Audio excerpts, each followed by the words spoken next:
Et bah bonjour à tous et bienvenue dans cette nouvelle vidéo. Donc, comme vous voyez, je suis encore en balade. Je suis avec mon chien qui est au bout de la longe. Et je vais justement vous parler aujourd'hui d'une longe. Donc pourquoi j'ai mis mon chien en longe? C'est pas parce qu'il a un mauvais rappel, loin de là, il revient plutôt bien. C'est simplement parce qu'en fait on est encore en période de chasse et que du coup je me suis un peu fourvoyé dans mon calendrier. Je pensais que c'était fini depuis quelques temps. Et en fait pas du tout. Donc du coup voilà, plutôt que de garder le chien au pied toute la balade avec moi, je préfère le mettre en longe. Au moins il a une dizaine de mètres de débattement, il peut aller un peu à droite à gauche, il peut s'arrêter sentir des trucs, qui doit être du crottin de cheval. Mais voilà, il peut faire un peu plus sa vie, il peut bouger un peu plus et en tout cas il profitera beaucoup plus de la balade que s'il reste au pied tout le temps. Donc c'est un truc que vous pouvez aussi faire quand vous avez des chiens, voilà, ça vous embête un petit peu de les avoir au pied toute la balade. Pensez à avoir une longe dans le coffre de la voiture, ça sert toujours. On sait jamais, voilà, ça peut sauver un peu une balade. D'un autre côté, une longe, vous pouvez aussi vous en servir si justement vous avez un chien qui revient pas au rappel. Et c'est là où ça va vraiment devenir un super outil. C'est que généralement les chiens qui reviennent pas au rappel, on les lâche pas.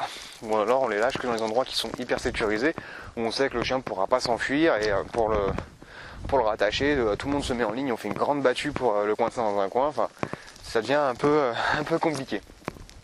Donc l'avantage d'avoir une longe, c'est qu'au moins voilà, ça peut faire exactement même configuration, vous marchez, voilà, le chien est devant, il tracte un petit peu mais c'est pas spécialement grave, mais au moins voilà, il profite de sa balade, il peut se balader et quand vous voulez le rappeler, vous avez juste à vous arrêter et à le rappeler. Steven, allez viens. C'est bien, ça t'est fort. Ouais, voilà.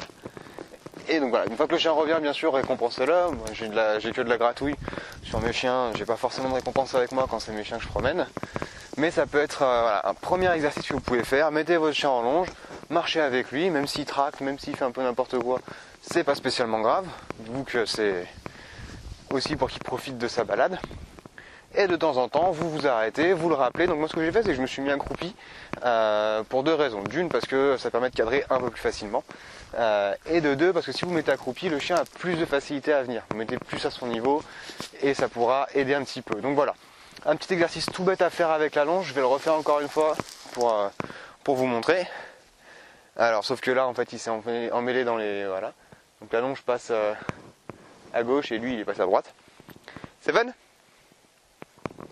On va essayer de démêler la situation sans y aller. Voilà. Allez, Seven. Allez, tu viens. Ouais, c'est bien. Donc voilà, n'hésitez pas à motiver vos chiens, n'hésitez pas à les féliciter à fond quand ils arrivent, à les récompenser. Et comme ça, vous pourrez avoir un meilleur rappel. Donc voilà, une vidéo sur comment utiliser la longe. Juste un des nombreux exercices qu'on peut mettre en place avec une longe. En tout cas, j'espère que voilà, ça vous aidera. Vous pouvez l'utiliser avec des chiots, avec des chiens adultes, avec n'importe quel type de chien. Du moment que le but recherché, c'est de lui apprendre à revenir un peu plus ou à lui donner un peu plus de dépenses sans qu'il s'éloigne. Sur ce, moi je vous dis à bientôt pour la prochaine vidéo et j'espère que je vais pas me prendre la pluie. Salut!